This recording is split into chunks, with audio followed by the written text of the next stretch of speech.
네, 한판 브리핑 민동기 평론가와 함께하겠습니다. 어서 오십시오. 안녕하십니까. 자, 일단은 국민의힘 당대표 경쟁 눈치 싸움이 이어지고 있는 가운데 오늘 오전이었습니다. 권성동 의원이 불출마를 선언했군요. 네, 권성동 국민의힘 의원이 오늘 오전에 자신은 전당대회에 출마하지 않겠다라고 밝혔는데요. 예. 기자회견 내용 잠시 듣고 오시겠습니다. 저는 이번 전당대회에 출마하지 않습니다. 대통령의 최측근이 지도부에 입성할 경우 당의 운영 및 총선에 불필요한 오해의 소지가 있을 것이라는 당원의 여론과 우려를 기꺼이 수용하기로 했습니다. 윤석열 정부의 성공을 위해서는 총선 승리가 절실하고 총선 승리를 위해서는 일말의 오해도 없어야 하고 당의 화합과 단결이 우선되어야 합니다. 예. 네, 권성동 의원은 차기 당대표와 관련해서 대권 욕심이 당의 이익보다 앞서서는 안 된다라고 얘기를 했고요. 차기 대통령 출마에만 몰두해 둔 사람이 당대표를 맡으면 필연적으로 개파를 형성할 것이라면서 당권 대권 분리를 요구했습니다. 그리고 차기 당대표는 강력한 대야투쟁을 통해서 전국에 주도권을 쥐어야 한다고 얘기를 했고 예. 민주당의 언어와 논리를 가져와서 내부 투쟁의 도구로 썼던 습관부터 버려야 한다고도 얘기를 했습니다. 그리고 따뜻한 보수와 같은 유약한 언어도 버려야 한다 이렇게 얘기를 했는데 유승민 전 의원을 겨냥한 발언 아닌가 뭐 이런 해석을 좀 낳고 민주당의 있습니다. 언어와 논리, 따뜻한 보수. 예, 유승민 의원을 겨냥한 것이 아니냐라는 해석.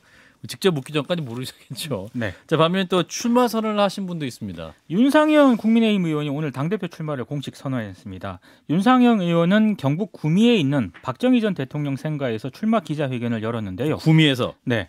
영남에 국한되는 국민의힘이 아니라 수도권에서 이길 수 있는 국민의힘을 만들어 달라면서 지지를 호소했습니다. 예. 아무래도 이제 TK 전통 보수층을 겨냥한 것으로 풀이가 되고 있는데요. 일단 출마 선언은 구미에서 했지만 윤상현 의원은 수도권 대표론을 거듭 강조했습니다. 지역구가 인천이기 때문에. 그렇습니다. 영남 자민련이 되어서 낙동강 전선에 안주하며 머무는 게 박정희 정신인가 아니면 수도권으로 진격하는 게 박정희 정신인가라고 반문을 하면서 당원 동지 여러분의 선택에 달려있다 이렇게 얘기를 했고요. 예. 결국 승패는 수도권에서 결정이 된다. 영남에 국한되는 게 아닌 수도권에서 이길 수 있는 국민의힘을 만들어달라고 지지를 호소했습니다. 예. 자, 이런 가운데 오늘 주요 또 당권 주자들 후보들이 배현진 의원의 지역구 행사에 총 출동했다고 하는데 누가 왔습니까? 일단 당권 주자들 대부분 다 왔고요. 아하. 그리고 친윤계 모인 국민공감 소속 의원들이 대거 집결을 했습니다. 특히 이제 김기현 의원 같은 경우에는 오늘 연사로 참석을 해서 당원을 대상으로 강연을 또 하기도 했는데요. 김기현 의원이. 예, 김기현 의원이 전국적으로 많은 분들이 응원을 위한 현수막이나 피켓을 걸어주고 있다. 느낌이 좋다. 이렇게 자신감을 내비쳤고 나경원 전 의원과의 연대에 대해서도 늘 서로 간 교감의 폭을 넓히기 위해 지금도 노력하고 있다. 이렇게 얘기를 했습니다. 어떤 노력일까요? 본인으로 합치자. 그런 걸 좀 의도한 것으로 보이는데 예. 나경원 전 의원 같은 경우에는 출마 결심이 섰느냐 예. 기자들이 물었는데 아직 좀 더 생각해 볼 예정이다. 상당히 신중한 그런 모습을 보였고요. 그러면 아직 안 나가신다는 얘기도 아니고 고민하고 있다는 얘기네요. 그러면. 그렇습니다. 고민을 예. 계속 하고 있다는 그런 뉘앙스로 보이고요. 예. 안철수 의원 같은 경우에는 갤럽 조사를 언급을 하면서 야당이 차기 총선에서 다수당이 됐으면 좋겠다는 의견이 여당보다 높았다. 이걸 역전시켜야 한다는 점을 강조했습니다. 오늘 배현진 의원이 행사에 참석한 주요 인사를 일일이 거명하면서 소개를 했는데 김기현 의원은 이제 연사로 참석을 했기 때문에 따로 이제 시간을 배정을 했지만 다른 당권 주자들에게는 별도로 마이크를 건네주지는 않았습니다. 그렇군요. 또 이 괜한 오해를 불러일으킬 수 있다. 그렇습니다. 네, 그런 것을 또 생각한 것으로 보이고. 자, 일단은 국민의힘 전당대회 당대표 후보자 등록이 이제 한 달 정도 남았습니다. 근데 그 가운데 전과자 출마를 제한하겠다 이런 말도 있군요. 그러니까 전과자는 아예 컷오프 시키는 방안을 검토를 하고 있습니다. 예. 음주운전이라든가 성범죄와 같은 전과가 있는 후보는 등록 자체를 막겠다는 건데요. 극우 성향 유튜버들 출마로 최고위원 후보가 난립할 조짐이 있기 때문에 최소한의 기준선을 좀 마련을 하겠다 이런 취지가 있는 것으로 보이는데 예. 일각에서는 민주당 이재명 대표를 겨냥한 것 아니냐 이런 해석도 나오고 있습니다. 그러니까 전과가 있는 민주당하고는 차별화를 하겠다 이제 이런 전략이라는 건데요. 근데 당내에서는 반발 움직임도 있습니다. 예. 한 최고위원 출마 예정자가 일부 언론과 인터뷰를 했는데 지도부 경선은 당원 결정으로 이루어져야지 심사위원들이 걸러내서는 안 된다 이렇게 불만을 표출을 했고요. 이분이 전과 혹시 있는 분인가요? 그럴 수도 있는 것 같고 이제 또 다른 뭐 출마 예정자 같은 분도 예. 이거 친윤 비윤 가리지 않고 현역 의원 총선 공천에도 동일하게 적용을 해야 한다라고 지금 반발하는 그런 움직임도 있습니다. 예. 어찌됐든 선관위가 오는 10일 전당대회 세부 일정을 확정한 다음에 컷오프 방식을 구체적으로 논의하겠다는 방침입니다. 예. 자, 국민의힘 이제 전당대회 날짜가 가까우고 당대표 후보 또 최고위원 선거 경쟁 구도도 치열한 상황입니다. 자, 그래서 오늘 또 청년 최고위원 출마 선언을 한 분을 만나보도록 하겠습니다. 장해찬 청년재단 이사장이 연결되어 있습니다. 이사장님 나와 계시죠? 네, 안녕하세요. 전과 없는 최고위원 후보 장해찬입니다. 아, 예, 그걸 여쭤보려고 했는데 또 바로 말씀해 주시네요. 네. 자, 일단 오늘 그 청년 최고위원 출마를 선언하셨습니다. 말씀하신 출마의 변이 최전방에서 싸우고 또 싸우겠다라고 말씀을 하셨네요. 자, 왜 장해찬인가 말씀 주실까요?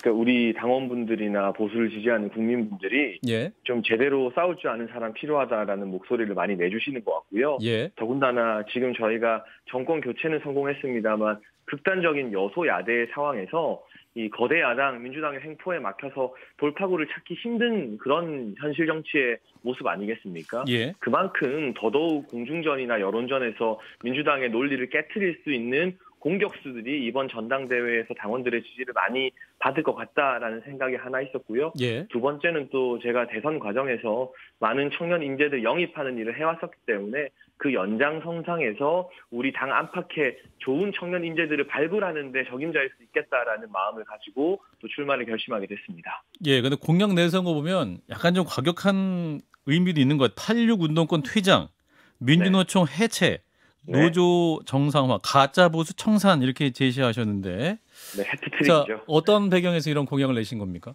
일단 86 운동권 청산에 대해서는 대다수의 국민분들이 동의해 주실 거라고 생각을 하고요. 예. 정치 개혁 관련해서 지금 선거제 개편 등 이야기도 많이 나오고 있지만 일단 그 30년 동안 철밥통 끼고 해먹은 인물들부터 바꾸자라는 여론이 크다고 보고 있기 때문에 예. 이 86 운동권을 밀어내야 국민의힘뿐만 아니라 민주당에서도 새로운 정치 개혁에 숨통이 트일 거라고 봤고 민주노총 같은 경우는 뜬금없이 한미동맹 해체부터 시작해서 도저히 이 노동자가 아니라 이해할 수 없는 정치적 주장을 지나치게 많이 해왔고 그 과정에서 본인들이 취해복권인 것처럼 특혜를 누려왔어요. 그래서 우선은 단계적으로 지금은 노조에 가입하면은 이 노동조합비가 그냥 원천 징수가 됩니다.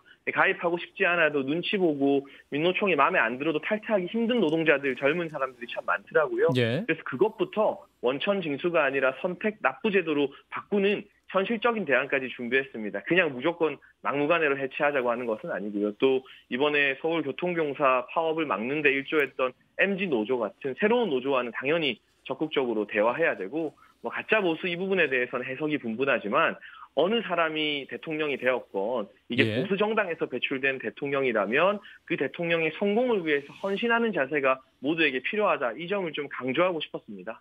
예. 근데 좀 언어가 너무 강한 표현이 많아가지고요. 이를테면 이제 대통령이 노동개혁도 말씀을 하시지만 그러니까 노동개혁 하려면 일단은 해체라보다는 노사 간의 대화도 해야 되고 노사전끼리 타협도 해야 되는 상황인데 이렇게 어떤 해체라든가 청산 이런 단어를 쓰신다면 과연 이 당의 모습은 어떨 것이냐 우려를 하신 분도 있을 것 같습니다. 이거 뭐 거의 뭐 나치 수준의 용어처럼 들리거든요. 아, 진 교수님 반갑네요. 네. 민주노총 해체라든지 노동조합은 말이죠. 헌법에 보장하는 권리인데 이런 반헌법적인 내용을 갖다가 공약으로 내걸고 그러니까 선동을 좀 하는 거잖아요. 젊은 세대들을. 이런 식의 어법이 과연 정치인의 어법으로 적절한가 저는 상당히 문제의식을 느낍니다. 여기에 대해서. 예, 답변 주신다면? 네. 저는 거시적인 목표와 함께 아까 말씀드린 이 노조비 원천 징수제 변경 같은 네. 단계적인 해결책도 제시를 했고요. 그 단계에서 노사관계가 좀 정상화되고 이 불법 노조의 여러 가지 관행들이 좀 개선된다면 예. 당연히 또 새로운 대화나 타협이 가능하겠죠. 하지만 이 정치적인 구호를 내세운 데 있어서 100보를 간다고 선언해야 70보라도 가고 50보라도 갈 수 있다고 보기 때문에 저는 그 메시지 제가 책임지고 제 이름으로 낸 것이고 거기에 대한 판단이나 정치적 평가는 두고두고 제 것이 될 테니까 잘 감당하도록 하겠습니다. 이사장님, 노조가 불법을 저지를 수는 있는데 불법 노조는 어떤 노조가 불법 노조인가요? 그러니까 제가 말한 것은 이제 불법적인 관행을 계속해서 지속적으로 시정하지 않고 예. 본인들이 잘못을 저질렀음에도 마지막 협상 과정에서 죄 지은 거 다 없애달라, 소송도 하지 말아달라 이렇게 말하는 일종의 관행을 말하는 것이고요. 이게 보면은 말이죠. 일부 당권 주자들이 민노총 해체를 이야기하신 분들이 꽤 있어요. 예. 하지만 제가 내세운 것의 차이점은 아주 구체적인 부분, 이 노조비 조합비를 어떻게 내느냐 여기서부터 저는 좀 단계적으로 접근한다는 대안을 제시했다는 데서 차별화를 두고 싶습니다. 그러니까 조합비를 어떻게 내든지 이런 것들은 노동조합이 알아서 결정할 사안이고 노동조합에도 오픈샵, 뭐 클로즈샵 여러 가지 제도가 있는데 예. 지금 하는 거 보게 되면 굉장히 선동적이거든요. 그러니까 86 운동권 딱 저거로 설정하고 민주노총 딱 저거로 설정하고 가짜 보수 딱 저거로 설정하고 그러니까 상당히 선동적이거든요. 지금 이게 뭐 구체적인 뭐랄까 구체적인 뭐 정책적으로 이걸 접근하는 문제가 아니라 상당히 선동적이다. 그다음에 특히 이제 MZ 세대들을 선동하겠다는 의도가 너무 강하게 보여요. 답변 주시죠. 근데 일단은 포스코 같은 경우만 봐도 그 민노총에서 탈퇴하려고 했는데 그게 결과적으로 막히고 이 민노총 탈퇴 의사를 보였던 대의원들을 민노총에서 일방적으로 제명하면서 실제 조합원들의 의사와 무관하게 민노총에 계속 강제로 묶어두는 현상이 발생하고 있잖아요. 그런 네. 걸 좀 풀어둘 필요가 있다. 그리고 화물연대 파업에서도 드러났지만 특히 젊은 세대를 중심으로 민노총이나 또 정치에서는 이 86 운동권 같은 이미 기득권이 되었음에도 불구하고 본인들을 여전히 약자, 피해자라고 생각하는 이 기성정치권이나 기성운동권에 대해서 염증을 느끼고 있기 때문에 그 노조가 그러한 부분을 누군가는 대변해줘야 된다고 생각합니다. 그 노조가 탈퇴하는데도 다 법적 절차가 있거든요. 탈퇴를 못한 건 그 법적 절차가 미달했기 때문에 탈퇴를 못한 거거든요. 알겠습니다. 노조 얘기는 여기까지 하고요, 이사장님. 대의원들을 강제로 제명하고 추출하면 안 되죠. 예, 여기까지 하고요. 자, 이제 그 가짜 보수 청사 말씀하셨는데 그 이사장님 말씀하신 가짜 보수 안에 이준석 전 대표, 유승민 전 의원도 포함됩니까? 네, 포함됩니다. 아, 그분들이 가짜 보수입니까? 본인이 진짜 보수라는 겁니까 지금? 기준은 하나입니다.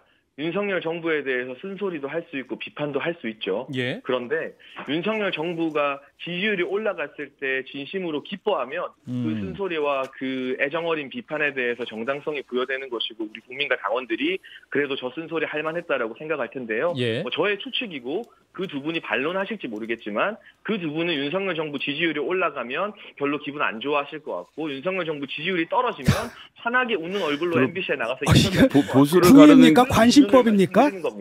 구애예요? 관심법이에요 아니, 지금? 보수를 가르는 기준이 윤석열 정부에 대한 지지도와 연결되어 있다는 말씀이시면 이게 코미디를 하시네요 지금. 아, 이사장님. 비판해 주셔서 감사해요. 예, 아니 그러니까 지금 논란이 된다고 생각하시는 분 뭐냐면, 그러니까 이제 윤석열 대통령을 반대와 강하게 비판을 하면 이게 가짜 보수냐 이런 논쟁까지 있을 수 있을 것 같아서요. 강하게 비판하느냐가 아니라 예. 그 기저의 진정성 어린 애정, 정부 성공에 대한 진심이 깔려 있느냐의 문제인데요. 예. 그 부분은 저뿐만이 아니라 적어도 제가 내세운 그러니까 바꿔 말하면 슬로건을 윤석열 정부의 이해해 성공을 진심으로 여기지 않으면 가짜 보수다라고 이 말씀을 하시는. 아니 윤석열 정부가 보수 자체는 아니지 않습니까? 우리 보수 정부에서 예. 이명박 정부 때 이 친박들과의 어떤 마찰, 또 이 박근혜 정부 때 비박들과의 마찰, 예. 그러니까 그 두 명의 전직 대통령이 잘한 부분, 못한 부분을 떠나서 예. 유승민 전 의원의 예스맨 때문에 망했다는 주장과는 다르게 예. 한 번도 제대로 된 당정 일체를 가져본 적이 그 10년 동안 없었습니다. 그래서 저는 지금 같은 극단적 여소야대 상황일수록 그러한 당정 일체의 어떤 국정 운영 과정을 적어도 한 번은 국민과 당원들께 보여드릴 필요가 있다는 말씀을 드리는 것이고요. 예. 거기에 대해서 동의하는 분들이 저 개인적으로는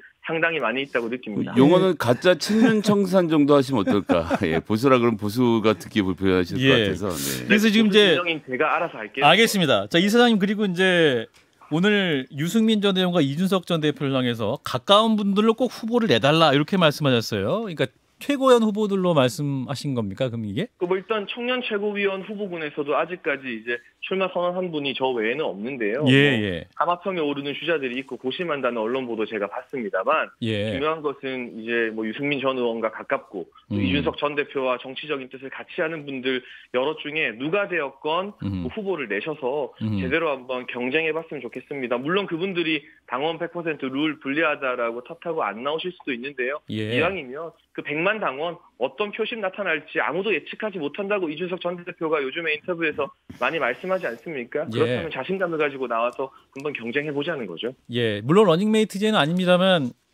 우리 그 장해찬 이사장님과 최고위원 후보자와 같은 뜻을 갖고 있는 당대표 후보자는 누구실까요? 혹시 마음에 갖고 계신 분이 있을까요?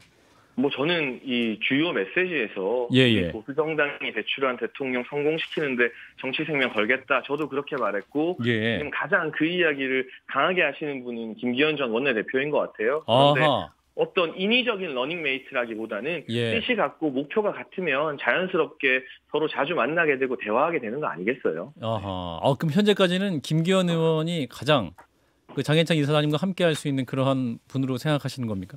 근데 이제 그런 부분에 대해서는 한 예. 사람을 특정해놓고 무조건 이 사람과 간다, 저 사람과 간다라는 것이 아니라 예. 이 메시지의 내용이나 이 진정성을 보고 판단하는 것인데 예. 제가 최근까지 본 바로는 김기현 의원의 이 윤석열 정부 성공에 대한 진심을 많이 느끼고 있다 정도로 가름합니다. 아하, 김장연대가 지금 현재 가장 강력하군요. 뭐 그 부분에 대해서는 당원들이 판단하시는 거고. 네. 알겠습니다. 근데 오늘 나경원 전 의원이 네. 오늘 이제 그 배현진 의원 지역구에 있었던 행사에 나와서 이제 말씀도 있었는데 아직은 출마 의사를 확정해서 하지는 않으신 것 같아요. 나경원 전 의원의 행보는 어떻게 평가하십니까? 일단 우리 당원들이 정말 많이 좋아하는 또 네. 지지하는 정치인이기 때문에 제가 늘 존경하고 존중하는 마음을 가지고 있고요. 예. 다만 제가 아침에 이 기자회견 백블에서도 말씀드렸던 것처럼 예. 기후 위기 문제나 저출산 고령 사회 문제가 정말 심각한 우리 사회의 과제이기 때문에 그 과제를 잘 수행해내고 이 마무리 짓는 것이 당 대표 되는 것 못지않게 중요하고 그걸 잘 해냈을 때 국민들이 더 크게 박수 칠 수 있다는 점 때문에 나경원 이 부위원장께서 고민을 하고 계신 것 같고요. 예. 정치인의 고민이나 그에 따른 결단은 온전히 개개인의 책임이기 때문에 주위에서 뭐 인위적으로 이래야 된다 저래야 된다 말할 수 있는 건 아니라고 생각합니다. 권성동 의원이 당대표 선거 불출마 선언했습니다. 네. 그 이사장님과 가까우시잖아요. 뭐 제가 개인적으로 아주 좋아하는 분이죠. 예, 불출마 이유가 또 구체적으로 어떤 게 있었을까요? 뭐 오늘 그렇죠. 언론에 말씀하신 거 외에 저도 사실은 오늘 이제 전화를 드렸는데 연결이 되진 않았고요. 메시지로 이제 정말 이 헌신에 대해서 결단에 대해서 예. 참 감사하다. 그리고 정말 대단한 결단을 하셨다라는 왜 감사하십니까? 위로라고 할까요? 뭐 이런 메시지를 남겨놓긴 했는데 대충 그림이 보이네요. 예. 이게 참 하기 힘든 결단이고 아하. 이게 누가 밖에서 하라 마라 한다고 될 수 있는 일은 아니라고 생각해요. 선거라는 게 저도 아하. 제 이름 걸고 처음 나와 보니까. 그렇군요. 그래서 이 윤석열 정부 성공이나 전당대회 여러 가지 이 비치는 모습 등에 대한 깊은 고민 끝에 권성동 의원께서 정치인으로서 결단을 내려서요. 저는 뭐 당 대표 선거는 이제 안 나오시지만 이 같은 희생하는 모습으로 인해서 국민의힘이라는 정당의 대부가 될 수 있는 기반을 쌓았다라고 생각합니다. 알겠습니다. 여기까지 듣겠습니다, 이사장님. 고맙습니다. 감사합니다. 네, 청년 최고위원 선거에 출마 선언한 장해찬 청년재단 이사장이었습니다. 자, 오늘 권성동 의원의 불출마 선언 그리고 장해찬 청년재단 이사장의 최고위원 출마 선언까지 들으셨는데요. 짧게 언급 듣고 이어가겠습니다. 신 작가님부터. 대충 뭐 인터뷰를 하니까 대충 그림이 좀 나오네요. 그러니까 나경원은 나오지 말란 얘기고요. 지금 권성동은 정리가 됐고, 그러니까 권성동이 안 나온다는 얘기는 이제 정리가 들어갔다는 얘기예요. 윤핵관끼리 보니까 윤심에 이제 김기현 쪽인 것 같거든요. 김장연대 강화다. 나경원 같은 경우에는 이제 문제는 뭐냐면, 그러니까 김기현의 지지율이 이제 올릴 겁니다. 계속 올라가서 나경원하고 비슷해지거나 나경원을 능가하게 되면 나경원은 저절로 정리가 되는 거고, 나경원 전 의원 같은 경우에는 지금 불안하거든요. 예. 쉽게 말하면 자기가 지지율은 높게 나오는데 윤심이 도장을 받았는지 안 받았는지 그 부분에 대해 확신이 없는 거예요. 예. 근데 그 도장을 받지 못하면 자기가 나가더라도 될 수가 없다는 거거든요. 그러니까 아마 지켜볼 겁니다. 김기현 지지율이 얼마큼 따라오는가. 그다음에 저쪽에서는 아마도 김기현의 지지율을 올리기 위해서 여러 가지 펌프질을 하겠죠. 지금 대충 그렇게 된 상황인 것 같아요. 김 소장님. 권성동 의원은 여러 경로로 확인된 바 대통령실에서 아마 그만하셔도 되지 않겠냐라고 권유한 것이 아닌가라는 풍문을 들었습니다. 그만하시라는 거 당대표 선거에 당대표 고민을 선거, 그만해라. 권성동 의원 본인이 가진 힘은 없잖아요. 윤석열 대통령이 밀어줄 때만이 당대표로서 의미가 있는 건데 아마도 윤석열 대통령이 권성동 의원을 단독으로 밀어주는 일 없다는 것이 확인됐기 때문에였던 것 같아요. 내일 지금 출마 기자회견 하렸던 분이 오늘 불출마 기자회견 했다는 것 자체가 그 중간에 굉장히 강한 압력이 들어온 것을 우리가 미루어 짐작해 볼 수 있고요. 나경원 의원의 케이스는 저는 나경원 의원이 바라는 바를 이루면 저는 물러설 거라고 생각합니다. 공개적으로 드릴 말씀은 아니기 때문에 거기까지만 하고요. 그런데 나경원 의원의 저 높은 지지율을 김기현 의원이 과연 저 노력으로 극복할 수 있을까? 아니 흡수는 둘째치고 일단 현재 상황에서 극복을 해야 되거든요. 저걸 못해서 누가 봐도 김기현 의원이 안철수, 유승민 사이에서 최소한 2등은 해야 되는데 2등이 절대적으로 보장되지 않으면 마지막까지 가서 안 되면 나경원 의원 쪽으로 윤석열 대통령 혹은 친윤 세력이 마음을 바꿀 가능성도 저는 열어놓고 봐야 된다고 봅니다. 나경원 의원이 이제 아마 그 생각을 하는 것 같아요. 예. 자, 여기까지 정리하고요. 자, 북한 무인기 얘기로 넘어가겠습니다. 지금 또 새로운 사실들이 추가로 나오고 있네요. 자, 민동기 평론가. 지난달 26일 북한의 무인기 한 대가 수도권 상공을 침범을 했는데요. 예. 대통령실이 있는 용산구 일대 비행금지구역 안으로 진입을 했던 것으로 확인이 됐습니다. 예. 근데 문제가 되고 있는 게 군이 이걸 강하게 부인을 해왔거든요. 번복을 해왔다는 점입니다. 못 들어왔다. 네. 이렇게 얘기했었죠, 사실. 못 들어왔다라고 아주 강하게 입장을 내놓았었는데 사실이 아닌 것으로 밝혀졌고요. 예. 이종석 국방부 장관, 김승겸 합참의장 등 군 수뇌부가 지난 4일 윤석열 대통령에게 이 같은 내용을 또 보고를 했다라고 지금 보도가 되고 있습니다. 예. 근데 이게 좀 더 큰 논란을 좀 빚고 있는 게 김병준 민주당 의원 같은 경우에 김현정의 뉴스쇼와 인터뷰를 하면서요. 이게 지난달 29일 인터뷰를 한 거거든요. 김병주 의원. 네. 예. 북한 무인기의 비행 궤적을 보니까 비행 금지 구역을 통과했을 확률이 크다 이렇게 얘기를 했고 예. 합참에서 제출받은 항적을 구글어스의 인공위성 사진하고 대조를 해보니까 용산 대통령실 북쪽 상공을 지나간 뒤 돌아갔다 이렇게 인터뷰를 한 적이 있습니다. 예. 근데 이 인터뷰에 대해서 합참이 근거 없는 얘기에 대해서 강한 유감을 표명한다 이렇게 입장을 내놓았고요. 심지어 적을 이롭게 하는 행위라고도 생각을 한다. 이렇게 강하게 성토를 하기도 했는데 예. 이 모든 성토와 해명이 이제 거짓이었다 드러난 셈인데요. 근데 지금 오늘도 비행금지 구역 뭐 근처에 근접을 했다 이런 식으로 해명을 했는데 오늘 국가정보원이 또 비공개 업무 보고를 했거든요. 근데 국정원은 이렇게 보고를 했습니다. 그때 남한 북한 무인기가 용산 대통령실을 촬영했을 가능성이 있다. 또 이렇게 보고를 했거든요. 예. 그러니까 오늘 또 군의 해명 자체도 다시 한번 도마에 오를 가능성이 있는 상황입니다. 가능성에 대한 얘기는 얼마든지 할 수 있기 때문에 이제 네. 뭐 확인이 정확히는 되진 않죠. 그러나 이제 그 가능성마저도 군은 애초에 부인했다가 그렇습니다. 이제 그런 것들이 논의되니까 네. 군 해명이 석연치 않다라는 얘기고 이제 북한의 도발이 계속되고 있는데 이제 대통령의 발언 수위는 점점 커지고 있습니다. 그러니까 이게 또 어제 이제 윤석열 대통령이 북한이 다시 우리 영토를 침범하는 도발을 일으키면 9.19 군사합의 효력 정지를 검토하라 이렇게 국가안보실에 지시를 했습니다. 예. 그러니까 이게 이 북한이 이딴 도발을 하다 보니까 남북 합의 효력 정지 카드를 이제 공식적으로 꺼내들었다는 그런 얘기인데요. 예. 일단 북한의 도발로 9.19 군사 합의가 사실상 백지화됐다 이런 판단을 한 것으로 보이고요. 예. 다만 우려의 목소리도 좀 나오고 있습니다. 왜냐하면 대통령의 이 같은 발언이 북한의 도발적 행동을 좀 억제하지 못하고도 자극할 수 있다. 이런 우려가 또 하나 있고 다른 하나는 북한이 오히려 이걸 빌미로 군사도발 수위를 높일 가능성이 있다. 이런 우려도 제기가 되고 있는데요. 통일부가 만약에 9.19 군사합의 효력 정지 시 남북관계발전법상 금지된 대북 확성기 방송 그리고 대북 전단 살포가 재개 가능한지 검토하고 있다라고 오늘 또 입장을 내놓았거든요. 전단 살포. 그렇습니다. 이게 점점 이제 남북 간의 대치 상황이 이 에스컬레이터처럼 올라가는 그런 양상입니다. 예. 자, 일단은 북한의 무인기에 대한 국방부 발표가 이제 거짓으로 드러나면서 이제 용산 대통령실 상공까지 침범했다면 또 얘기는 달라지는 것이다라는 전문가의 진단도 있습니다만 진 작가님 어떻게 보셨습니까? 이거는 사실 확인을 좀 해야 될 것 같아요. 네. 이거는 간단하게 해결될 문제거든요. 사실 항적을 갖다가 추적하는 것은 그렇게 그렇죠. 기술적으로 어려운 문제가 아닌데 이게 왜 거짓 해명이 나갔는가, 그 과정에 의도가 있는가 없는가 그걸 좀 확인해야 될 필요가 있는 것 같아요. 예. 자, 김 소장님은? 그러니까 P73이라고 해서 비행 금지 구역이 우리나라에 설정이 되어 있는데 콤파스의 중심은 대통령실입니다. 대통령실을 중심으로 해서 이해리 3.7km에다가 둥그런 원을 그리고 그 안에 들어오는 모든 비행 물체는 경고 없이 격추되죠. 격추시킵니다. 그건 뭐 공군장교 옆에서 계속하시죠. 그만하지 마시고. 제가 두 손 모으고 지금 예, 말씀드리고 말씀해 있습니다. 주세요.